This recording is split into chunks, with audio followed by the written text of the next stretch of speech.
E quando eu cheguei aqui, o Senhor me falava a seguinte palavra: tempo de mudanças. Eu falei, tá bom, Deus, eu sei que eu estou querendo mudar, nós precisamos mudar. E Deus falou, não apenas você, mas esta igreja está num processo de mudança.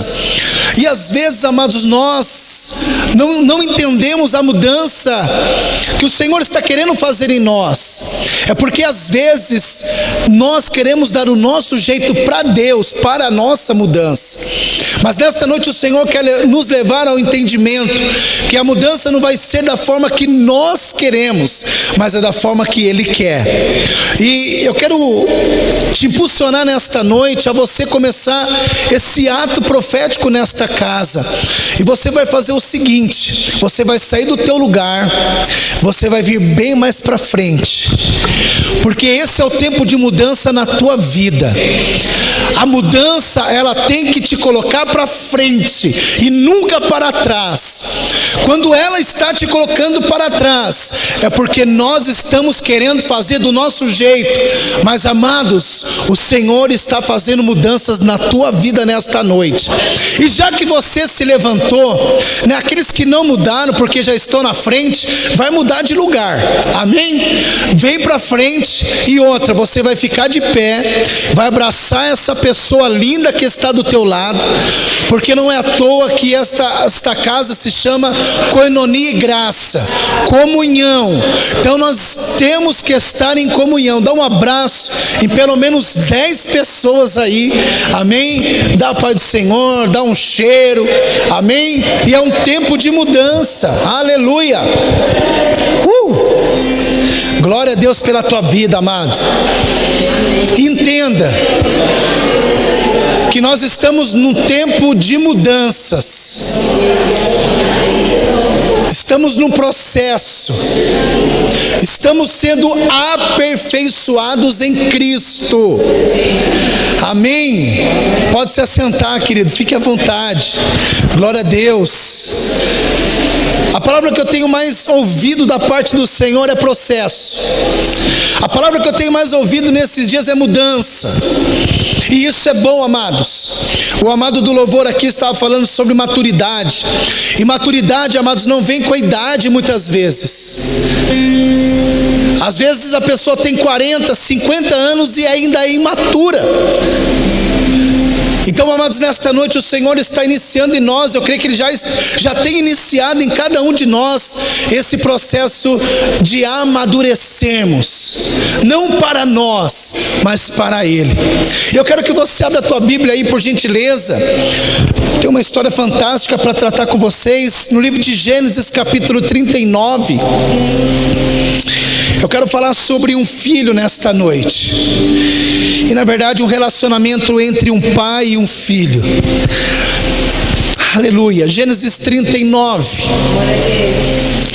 Nós vamos ler alguns versículos, mas eu quero me centralizar com esse. Gênesis 39, verso 1 e 2. Amém? Não precisam ficar de pé, com muita reverência ao Senhor. Amém? Diz assim: e José foi levado ao Egito, e Potifar, oficial de Faraó, capitão da guarda, homem egípcio, comprou-o da mão dos ismaelitas que o tinham levado lá. E o Senhor estava com José, e foi homem próspero, e estava na casa do seu senhor egípcio. Amém? Amados, a maioria de nós sabemos o contexto da vida de José, né? José não era do Egito, mas estava no Egito, porque Deus tinha um plano, um propósito, tinha um tempo de maturidade, amadurecimento na sua vida. E quando nós observamos aqui, José, ele tinha 17 anos quando foi vendido como escravo no Egito. E quando nós lemos, amados, a palavra e também trazemos uma reflexão, eu acredito que um jovem de 17 anos, ele já tem noção do que é a vida, é ou não é? Hoje em dia muito mais. Na minha época, 17 anos eu era bem assim, devagar, né? Mas hoje a gente vê que os jovens estão bem além daquilo que nós achamos. Então ele tem noção do que é a vida. Ele consegue fazer uma leitura do que está acontecendo. E José, ele foi vendido como escravo aos 17 anos. Ele deixa a sua casa, o seu pai. Ele deixa os seus irmãos, porque nós sabemos que os irmãos foram veículos para que ele pudesse ser o que ele foi, e a gente vai ver lá na frente.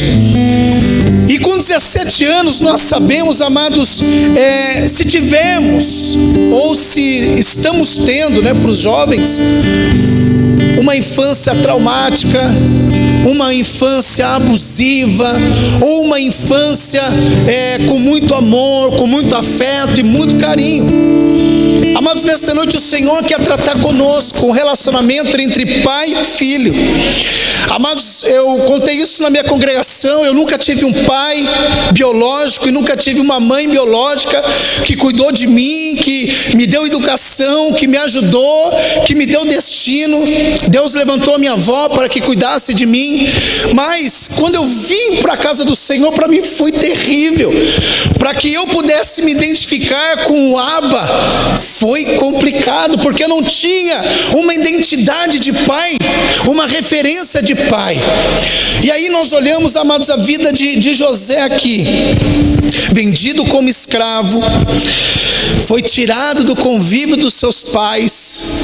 Possa ser, querido, querida que está aqui nesta noite, você não teve o convívio dos seus pais, tanto a mãe quanto seu pai, e às vezes algumas vezes você deve pensar e falar: Deus, isso ainda me machuca, isso ainda me tira algumas coisas, me trava. E nesta noite o Senhor quer nos destravar, porque Ele quer fazer coisas novas na tua vida.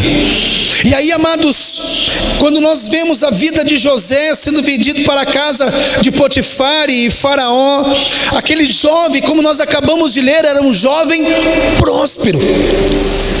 Era um jovem próspero. E aí nós olhamos o contexto da palavra, amados, e às vezes, como José, a gente se vê no momento de luta, de adversidade, no momento até mesmo de prisão, no momento de dificuldades, e achamos que nós não estamos prosperando. O que o inimigo das nossas vidas, no momento que estamos passando lutas, adversidades, ou tudo está conspirando contra nós, que Deus nos deixou, que Deus nos abandonou, que estamos sozinhos, mas pelo contrário, vai ser o lugar aonde Deus será contigo. Amados, o que você está passando faz parte do processo, porque lá na frente, o Senhor tem grandes coisas para te revelar. E nós olhamos a vida de José e vemos ele numa prisão, e quando nós acabamos de ler no versículo 1 e 2, que o Senhor estava com José. Ei, queridos e queridas, o Senhor está com você. Nós às vezes temos aquela mentalidade: puxa, eu estou prosperando, as coisas estão bem, estão andando, ai, Deus é comigo. Aí quando a gente passa luta, passa dificuldade, cadê Deus? Não, querido, é nesse momento também que Deus, o Abba Pai, está com você também. Porque Deus, Ele não vê como nós estamos vendo, não é da nossa ótica. Isaías capítulo 55, verso 8 diz que os meus pensamentos não são como os vossos pensamentos, e nem os meus caminhos são como os vossos caminhos. Ei, Deus trabalha diferente de como nós trabalhamos. E aí nós vimos a vida de José, porque Deus, amados, Ele trabalha com propósito, não com propostas. Deus trabalha com propósito e não com proposta, porque às vezes a proposta, ela é ruim, como aconteceu com José, mas o propósito, ele é bom. Às vezes não está do jeito que você quer, às vezes não está do jeito que eu esperava, mas o propósito de Deus, ele é perfeito para a tua vida. Aleluia. E aí, queridos, então, o que acontece? Mesmo às vezes passando nesse momento difícil, como José,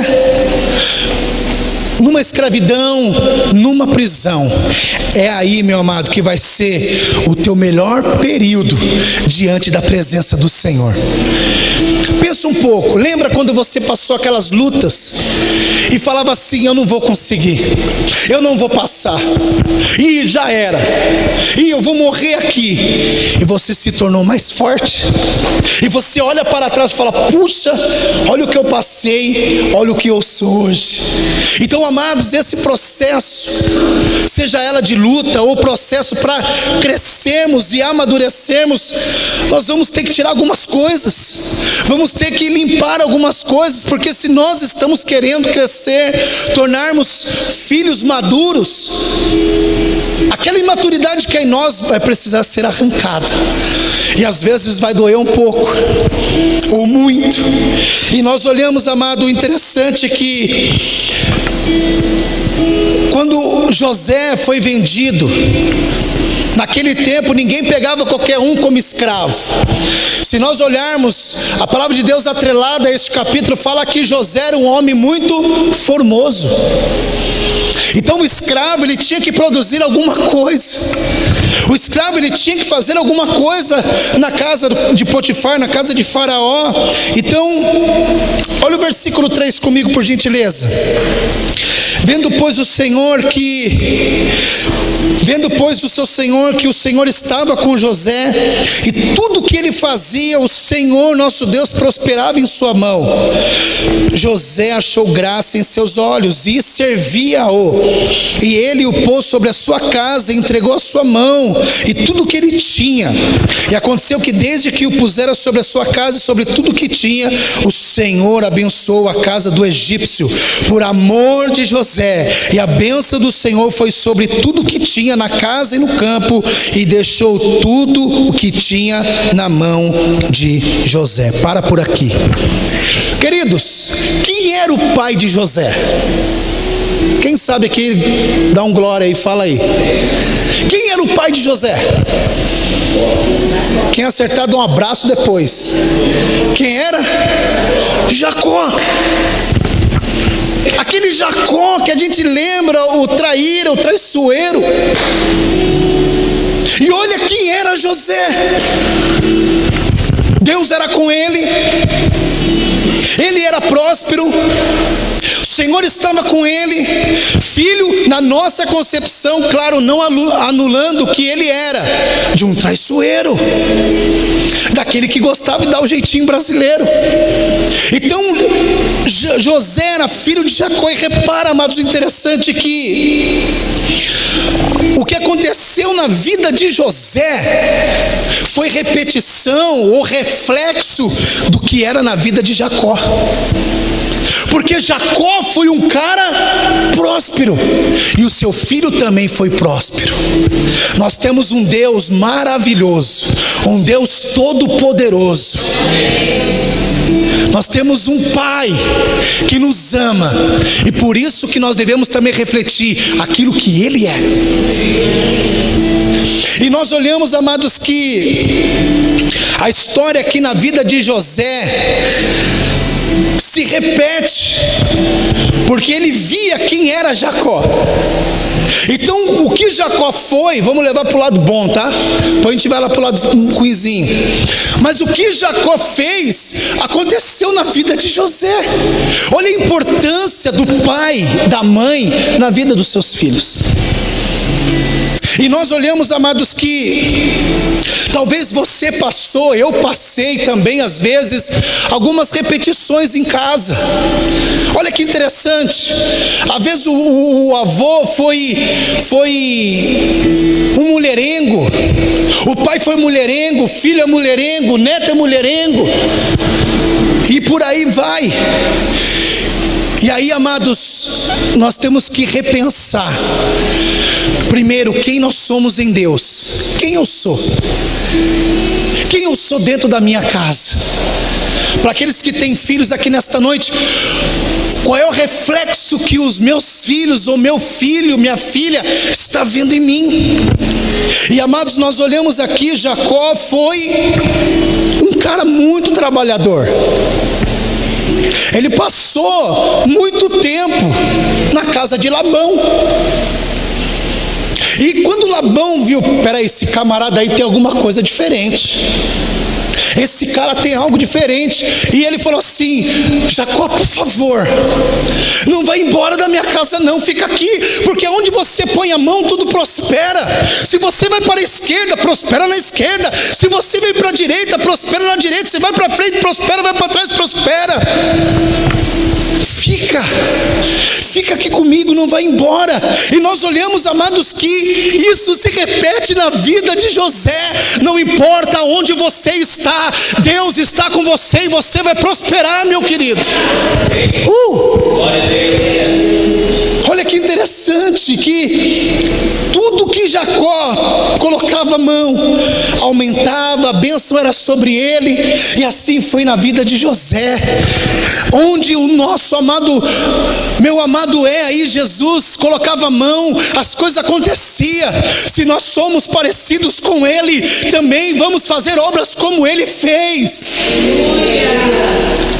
Porque Jesus disse: aquele que vem comigo é meu pai, é meu irmão, é tudo, nós somos a família dele. Então nós temos que fazer essa repetição, não por religiosidade, não, Jesus fez assim, orou assim, não, são as nossas atitudes que vai refletir. E quando Deus coloca, amados, os olhos em alguma pessoa, quando Deus coloca os olhos em nós, não é só nós que somos abençoados e prosperamos, aqueles que estão ao nosso redor também são abençoados. Amado, Deus quer te usar para você ser um abençoador. Você pode observar que quando Jacó estava lá, todos eram abençoados, não era só ele. Quando José estava lá como escravo, aleluia, porque acabamos de ler no versículo 3 a 5, que tudo que ele colocava a mão prosperava. Então ele saiu de escravo e virou mordomo. Esse é o processo nas nossas vidas. Às vezes nós estamos, amados, aqui hoje, entenda bem, discerne bem, como escravo. As coisas não dão certo, estou aqui ralando, mas é um processo. Daqui a pouco você vira mordomo, daqui a pouco você vai governar. Sabe a fase da lagarta? A lagarta está lá, ninguém quer nada com ela, né? Se puder, pisa nela. Ninguém leva a lagartinha para casa.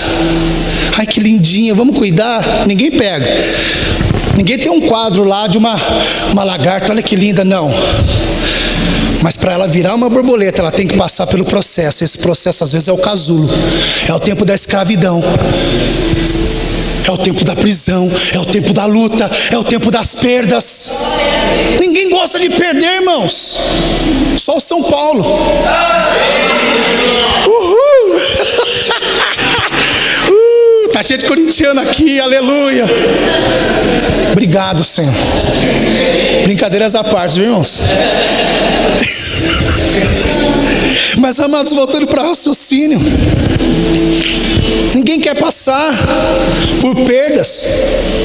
Nós não nascemos para perder, mas às vezes nós temos algumas perdas parciais para nos tornarmos maduros, para crescer. Os nossos filhos aqui, às vezes você fala um não para ele, ele vai, chora e tal, mas aquilo é importante para ele, porque vai o tornar mais maduro. Então, amados, Deus, eu tenho entendido isso, que Ele não trabalha apenas no individual, mas Deus está trabalhando com uma geração. Deus não trabalhou só com José, mas trabalhou com Jacó, trabalhou com Isaac, trabalhou com Abraão. Então Deus não está trabalhando só com essa geração. Deus não colocou nas mãos do pastor Alexandre e da pastora Marinês somente esta geração, não. Vai trabalhar outras gerações. Aqui é só o começo. Então, queridos, o propósito de Deus não era apenas Jacó, mas com a próxima geração, que era José. E nós, como líderes, temos que preparar a próxima geração, porque são os nossos filhos. nossos filhos espirituais e os nossos filhos biológicos, para que nós possamos dar destino para eles. E aí José, até que hora que vai, que vocês nem falaram para mim? Meia-noite? Ô glória, vamos embora. Eu gosto de falar, irmãos. José, atrelado aí um pouquinho mais, diz que ele foi tentado pela mulher de quem? Potifar.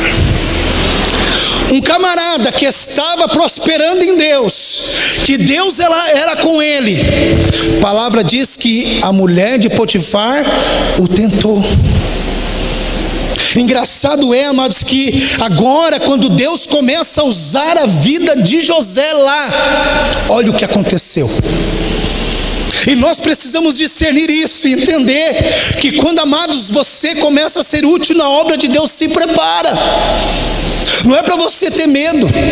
A palavra diz que existiu e ele, sujeitai-vos a Deus. Eu inverti as ordens aqui, mas vocês entenderam. Sujeitai-vos a Deus. Esteja sujeito ao Senhor, na dependência dEle. Abraça Ele, resiste o inimigo e ele vai fugir de você. E aí, amados, nós olhamos a vida aqui de José, sendo tentado pela mulher de Potifar. E aí o que acontece com José? Mas, amados, muitas vezes não é porque nós estamos em Deus que as coisas não vão acontecer. O que aconteceu na vida de José foi que começaram a vir sobre a sua vida as setas de distrações. Antes de vir uma tentação, vai vir as setas para te distrair. Aí sim vem a tentação, é onde o inimigo vai trabalhar para tentar te derrubar. Então pense, muitas vezes nós estamos recebendo setas para distrair o propósito de Deus na tua vida e você não está percebendo. E aí nós vemos a vida de José, nós vemos a vida de Eva, recebendo setas de distrações. Não tem problema, não tem isso.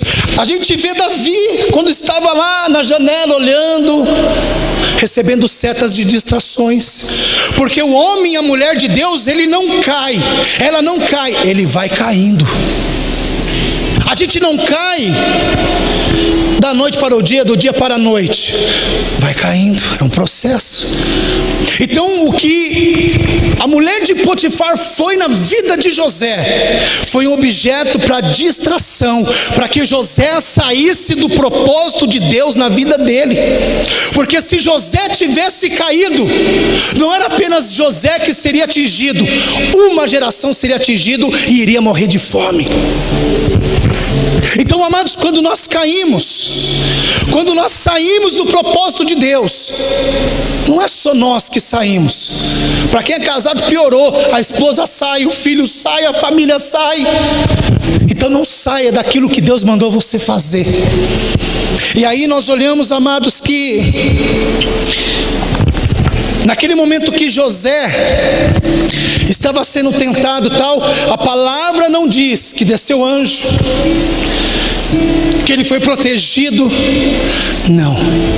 A palavra do Senhor não diz para nós aí que isso aconteceu, que que desceu anjo ali do céu, mas nós vemos José vencendo a sua prisão, vencendo as tentações, vencendo as setas de distrações. Nós vemos que José passando tudo isso, que nós achamos muitas vezes, eu li a história dele e falava, esse cara é fantástico, meu Deus. Mas as coisas na vida de José não foi num passo de mágica. Deus não foi exclusivista na vida de José. Não, José é o meu queridinho. Não! Fazia parte do processo na vida dele. E aí nós olhamos que José venceu todas elas na prisão. que José venceu a tentação da esposa de Potifar. Por quê? Porque ele via na vida do seu pai, Jacó, um homem lutador, um homem que lutou com Deus e prevaleceu.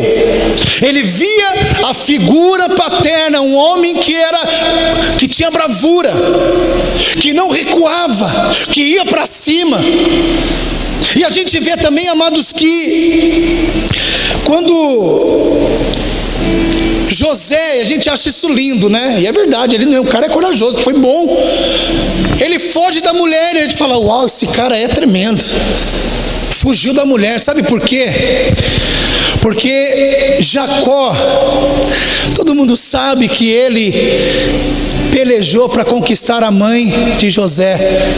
Não foi um mês, não foi numa cantina, não foi num shopping, foram 14 anos. Pensa num cara apaixonado. 14 anos, e José estava vendo aquela conquista do seu pai. Aí olha que interessante esse discernimento, esse entendimento. Quando ele vê que a mulher de Potifar queria algo com ele, ele fugiu. Por quê? Porque esta figura que Jacó implementou na sua vida não era o que ele vivia em casa. Quando ele viu que a mulher queria ele, falou: peraí, não é esse modelo que eu recebi na minha casa. Meu pai lutou 14 anos para conquistar minha mãe. Agora, por pouco tempo eu vou ficar com essa mulher? Não é isso que eu recebi da minha casa. Não foi isso que eu recebi lá no meu lar. Então, amados, olha a importância. Eu quero que você traga tanto para o pai, para o Abba Pai, como vocês pais. Eu ainda não sou pai. Está chegando, me encomendinho em nome de Jesus. Mas olha a importância do reflexo de um pai e de uma mãe.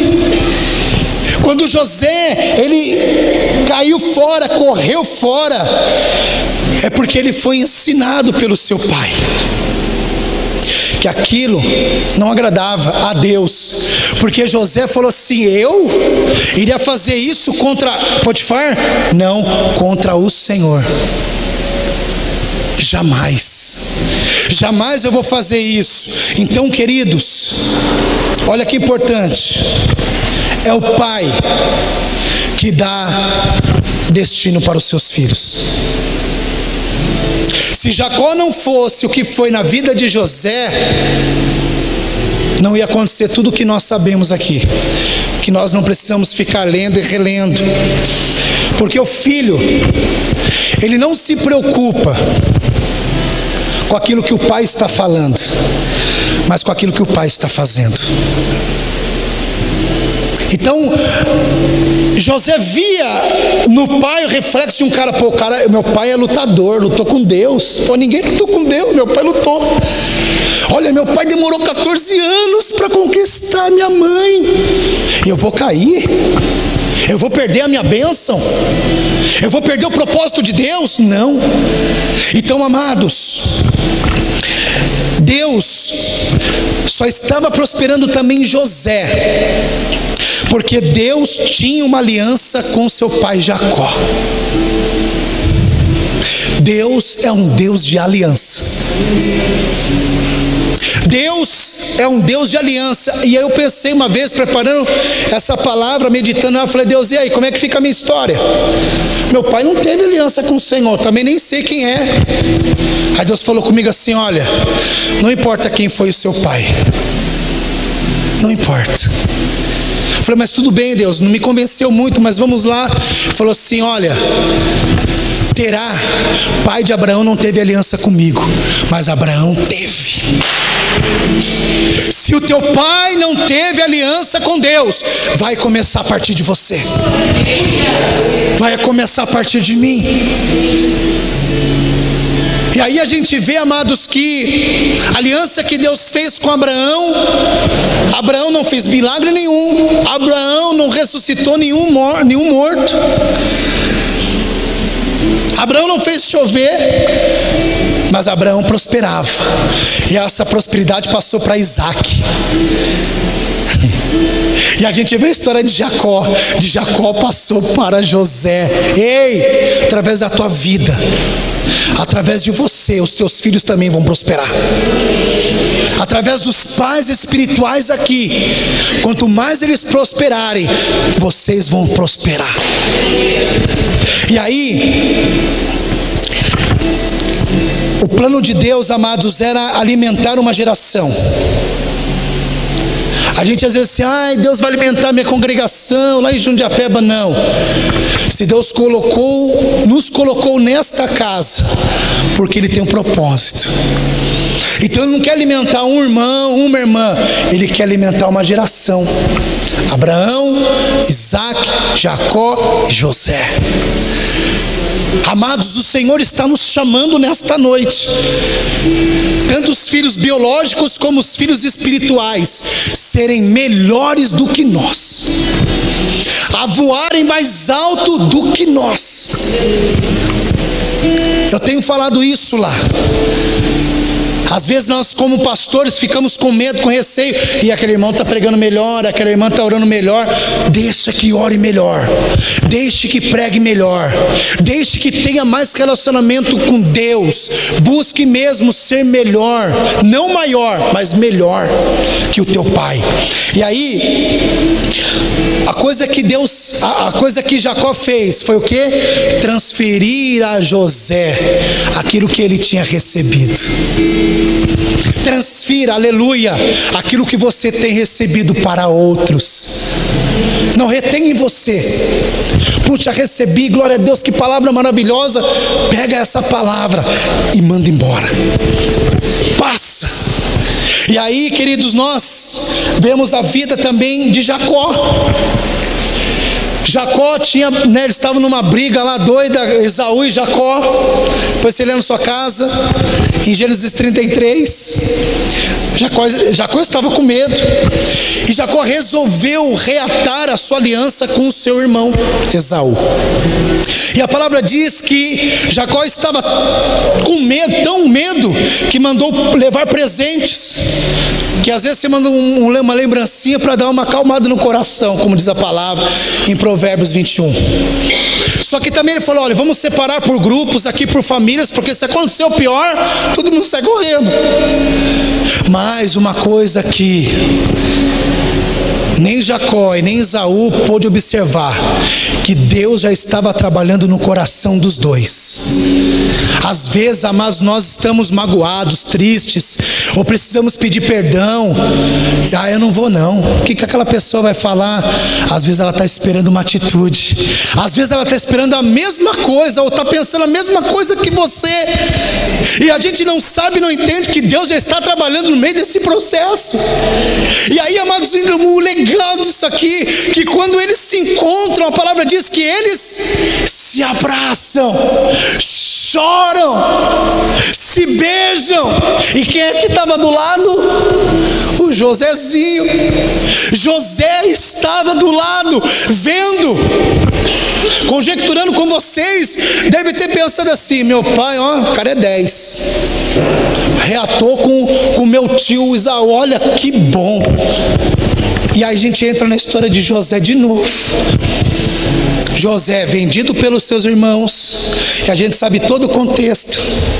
Quando José já está lá no ápice lá, já estava governando, chegam os seus irmãos. E José vai lá, na frente dos irmãos, tira a sua túnica faraônica e fala, olha, eu sou José. Os irmãos, que eles ficaram com medo, temeram, e agora ele vai fazer tudo que a gente fez contra ele, ele vai fazer contra nós. Mas José não fez isso, porque ele viu no pai. Oh Deus, ele viu no pai, ele lembrou no pai, olha, meu pai pisou na bola com meu tio, ele pisou na bola com Esaú, ele foi lá e reatou. Quem sou eu para não reatar com meus irmãos? Olha como é importante, queridos. José poderia falar, agora vocês estão pegos na minha mão, vocês vão comer a capim. Vocês vão comer areia achando que é farinha. A Bíblia diz em Romanos 12: não pagais o mal com o mal, mas pagar o mal com o bem. E aí, nós vimos essa história, amados, que a atitude de José para a vida dos seus irmãos. E José falou assim: olha, fiquem tranquilos, porque não foi vocês que me venderam, mas foi propósito de Deus para que ninguém morresse, para que ninguém passasse fome. Ei, querido, tudo que você passou tem passado. Não é para te matar, mas é para te fortalecer. E tudo que você está passando é porque vai ser útil para a vida de alguém. E nós temos ouvido muito isso, que nós temos que ter os mesmos comportamentos, ou o mesmo comportamento que o Abba Pai, que o Paizinho amado. Efésios capítulo 5, versículo 1 diz: sede, pois, imitadores de Deus como filhos amados. Você e eu somos filhos amados do Pai. Então, se nós somos filhos amados, nós temos que ter o mesmo comportamento que Ele teve. Temos que refletir aquilo que Ele refletiu. E para que isso aconteça, para que isso ocorra, amados, eu preciso andar mais próximo dEle. E não é apenas num dia de culto, mas muito mais no meu dia a dia, na minha casa. Como é, deixa eu abrir um parênteses agora, como é que nós temos tratado o nosso cônjuge? Como é que nós temos tratado os nossos filhos? Como é que está sendo o meu relacionamento com o Pai? Como é que está sendo a minha vida aqui na igreja? Pensa um pouco, vamos pensar junto. Por quê? O meu filho está vendo as minhas atitudes. O meu filho sabe quem eu sou. O meu filho sabe quem eu sou. E as crianças, elas não aprendem com voz. Fica quieto, menino, desliga a televisão. Não, eles aprendem com comportamento. Pode ver. Comportamento. Nós assistimos um pouco tempo, eu vou passar lá no projeto que eu desenvolvo em Jundiapeba com 70 crianças, é Além do Peso, uma coisa assim, não é programa do Fantástico não, tá, irmãos? Procura no YouTube lá, crianças obesas. E a gente começou a assistir, eu casquei o bico, falei, não acredito, dá vontade de dar um tapa no pai desse aí, gente. Horário do café da tarde, aquele bolo lindo, gostoso, aquele café, a criança chorando no chão, querendo salgadinho. O pai daquele tamanho, né? Com todo respeito, porque não tem uma vida regrada. E o filho vê o que o pai é, faz o que o pai faz. E aí, de vez de chegar, filho vem aqui, o menino se esperneando lá, a mãe pega o pacotinho salgadinho, ai que lindinho, dá pro filho e come, o pai ainda come junto. Eu quase entrei na televisão, gente. Então, amados, nós precisamos tornar pais, modelos, referência para os nossos filhos. E aí, como é que nós estamos tratando? Olha o que diz a palavra em 1 Timóteo 5,8. Mas se alguém não tem cuidado dos seus, e principalmente dos da sua família, negou a fé e é pior do que é o infiel. Como é que nós estamos cuidando da nossa casa?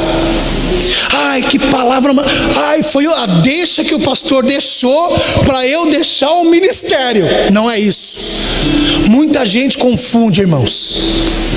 Ah, então, pastor, agora eu vou cuidar da minha casa. Irmãos, se eu fosse para pegar esse versículo, eu não estava nem aqui hoje.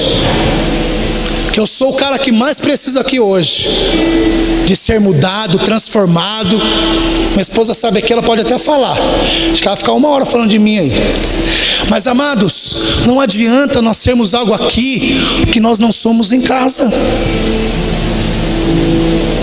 Eu posso pregar, eu posso cantar, eu posso louvar, posso fazer o que for, mas só dentro da minha casa ela vai saber se eu sou um homem de Deus. E às vezes nós estamos nessa pegada, ativismo, né? Ajuda o pastor aí, ajuda a congregação, irmão, né? Não estou aqui para vocês ficarem em casa não, temos que fazer. Mas a gente não faz em casa. A gente não faz as coisas em casa. E a gente acha que vem para a igreja e vai acontecer aquele milagre e vai. Amados, o Cristo já habita dentro de você. Eu vou lá na igreja para ver Jesus. Não, querido, então não venha. Porque se você está na fila do banco, se você está na fila do mercado, se você está na sua casa, se você está na praia, Ele está com você. O que nós precisamos, amados, é observar o seguinte: eu tenho feito isso em casa. Quais são as minhas prioridades? Irmãos, eu estou desconstruindo muita coisa na minha vida e tá meio assim, sabe, meio doido. Fala, meu Deus, que burrada que eu fiz aqui. Meu Deus, o que eu fui fazer ali? Deus fala, eu sou contigo, vai, continua. Eu falei, tá bom. Porque, amados, eu achei que quanto mais eu fazia, oh, Deus está se agradando. Às vezes, amados, aquilo que você está fazendo, Deus não está se agradando. Porque a primeira obra de Deus nas nossas vidas é a nossa família, é a nossa casa. José foi próspero tudo porque ele estava lá na casa dele. As coisas não aconteceram assim.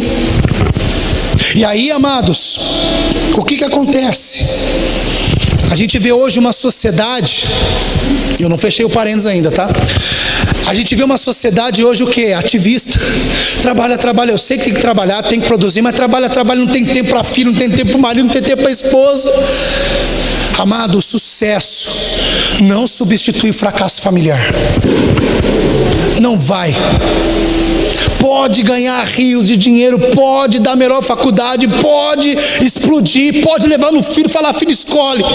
Mas o teu sucesso, o meu sucesso não vai substituir um fracasso dentro da minha casa. A gente vê Naamã, fera lá fora. O cara era bom. Todo mundo fala, olha, quero ser como Naamã. Mas dentro de casa ele não passava a ser de um leproso. Deixa Deus cuidar, irmãos. Deixa Deus tratar das nossas lepras. Às vezes, irmãos, precisa arrancar a roupa. Vai doer porque gruda, arranca. A gente fica só passando um paninho, um band-aid, uma água quente, uma água ungida. Não, Senhor, tira de mim. Tira de mim aquilo que desagrada o teu coração. E aí, amados, vamos encerrando. Olha que eu falo bastante. Muitas vezes nós não vamos ensinar aquele que está na nossa casa, a esposa, os filhos. Muitas vezes nós não vamos ensinar com as nossas medalhas, os méritos, mas com as nossas cicatrizes. Uma vez eu falei na congregação, veio o pessoal da Jocum lá que estava em Curitiba, eles viram os troféus dos meninos lá do meu projeto. Nossa, que lindo, que legal. Aí eu falei, você não sabe de nada, inocente. Não sabe a luta que eu tive para conquistar isso, que também não é nada, mas aquilo simboliza algo. Mas você não viu as cicatrizes. Quando Jesus ressuscitou e esteve com os seus, Tomé falou, você é Jesus nada, rapaz. O que Jesus fez? Não mostrou a coroa, mostrou a cicatriz. Pai, mãe, seja você dentro da sua casa.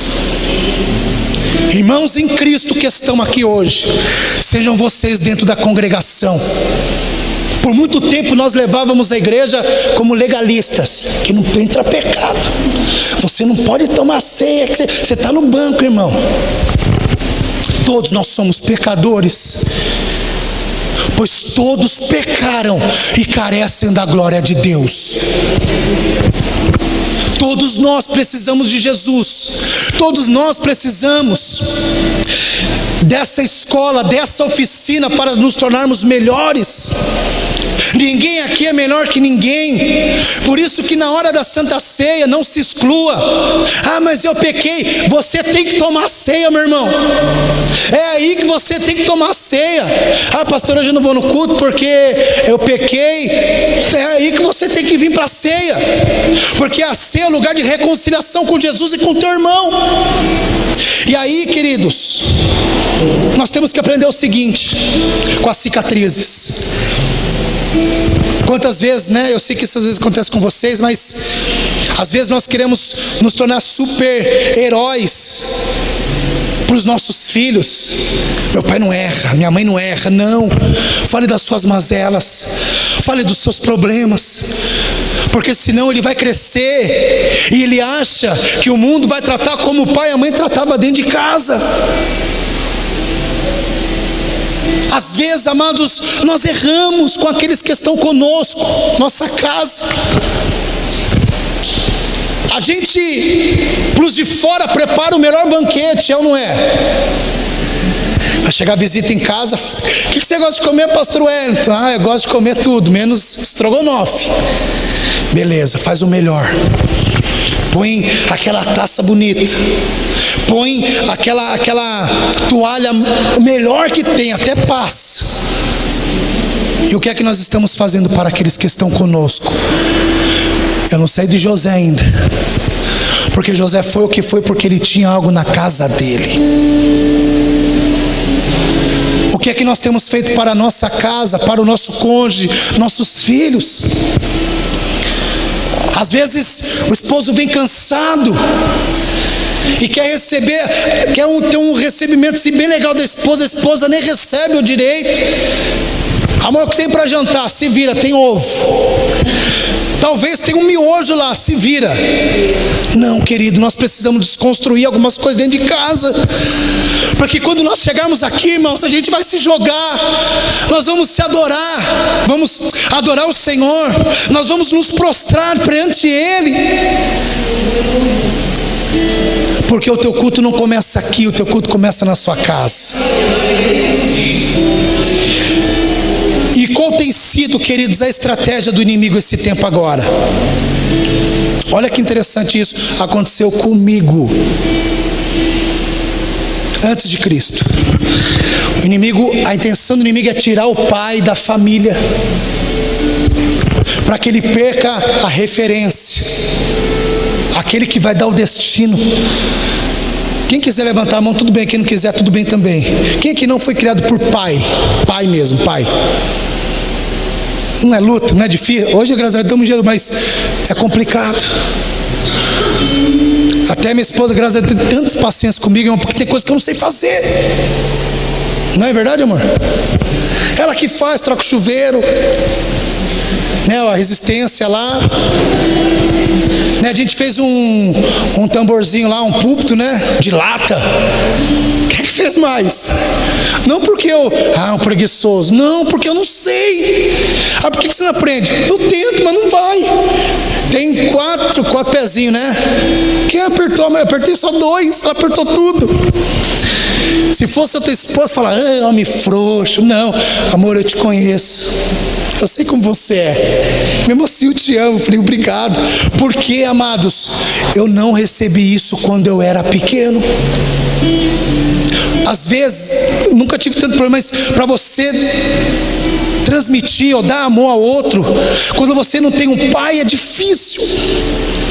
Então, por isso é importante, amados, nós tomarmos esse cuidado com a nossa família. E o diabo tem tirado o pai para anular isso dentro de casa, para abortar, matar a geração. Puxa, eu fui criado por minha avó, graças a Deus, mas eu queria ter um pai. Eu fui ter um pai com 22 anos, que é o Abba Pai. Mas eu queria, todas as vezes na escola, queria lá comemorar o Dia dos Pais. O único chorão estava eu lá, quietinho. Puxa vida, ó céus, ó vida. E todo mundo comemorando. Não podia ter esse relacionamento. Eu não sei o que é Dia dos Pais, isso não me fere mais. Mas a importância, porque o pai, ele protege, o pai, ele cuida, o pai, ele dá destino para os seus filhos. E nós, como pais biológicos e pais espirituais, vai dar, flechas. É flecha. Filho, é aqui, é lá que você vai ter que ir, é ali que você vai ter que ir, é por ali que você vai. E Deus, não foi à toa, eu sei que Deus colocou no coração dos pastores, não foi em vão. Eu sei que isso vai amadurecer muito mais. Tem coisa que aconteceu nessa conferência que às vezes tem irmão que está boiando ainda. Continue boiando, deixa Deus trabalhar em você, mas Deus vai fazer uma grande revolução, algo tremendo na vida de vocês. Flechas, para atingir o alvo. E a estratégia do inimigo é matar a próxima geração, para que não haja provisão, para que não haja proteção e que não haja destino das crianças. Como eu falei, trato de mais de 60 crianças. A maioria não tem o pai, ou mora com a tia, ou mora com a avó, ou mora com não sei quem, mora com o irmão. E nós temos sido ali como pais para essas crianças. E a gente vê José, amados, 17 anos, 13 anos, e ele com 30 anos começa a governar. Olha como a maturidade, olha como o tempo do processo, o tempo do casulo é bom, porque nos torna forte. 30 anos ele começou a governar o Egito, não foi qualquer lugarzinho não. Ele começa a governar, ele começa a fazer, e a gente vê o seguinte: mas pera lá, mas Jacó foi traiçoeiro, Jacó pisou na bola, mas José não foi como Jacó. Por quê? Porque os erros que os pais cometem não precisam ser repetitivo ou tornar repetitivo ou repetição na vida dos filhos. Por isso que nós pais devemos ensinar os nossos filhos com os nossos erros. Filho, eu errei aqui, filho, vem aqui, vou te ensinar. Aconteceu isso. Quando você tiver a minha idade, ou quando você atingir a maturidade, você vai entender o que eu estou falando. Não faça. Então José colocou isso para a sua vida. E uma geração prepara outra geração. Por muito tempo nós falávamos assim: Deus está levantando uma nova geração. Não, Deus não está levantando uma nova geração. Deus, Ele está sempre numa próxima geração. Não, Deus vai levantar, mas não vai levantar. Deus já levantou. E aí, queridos, para encerrar e nós orarmos, José se sentou no governo, e não foi por acaso, não é porque ele era lindinho do papai, não, porque ele recebeu em casa, e isso refletiu lá. Pastor, eu não tenho mais pai. Hoje à noite nós nos tornarmos ou nos relacionarmos com o Pai, a sermos parecidos com o Pai. Quando José estava na prisão, irmãos, ele não falou assim: tá louco, Deus? O Senhor fala que está me prosperando, que é comigo, eu estou aqui. Ele não falou isso. O que José estava fazendo na prisão também era relacionamentos. Deus, esse emprego aqui não é de Deus. Olha, esse meu currículo aqui, ele é fantástico. Olha onde eu estou. Aproveita, porque Deus vai levantar um copeiro mor lá. Teu nome vai ventilar, meu irmão. E você vai ver o que o Senhor vai fazer. Você vai ver o que Deus vai fazer. Às vezes falamos: eu não mereço esse emprego, não é isso que eu quero. Eu quero outro lugar. Não, querido, não espere o outro lugar. É aí que Deus vai te prosperar.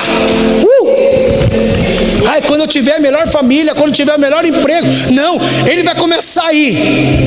Ele quer começar onde você está, querido.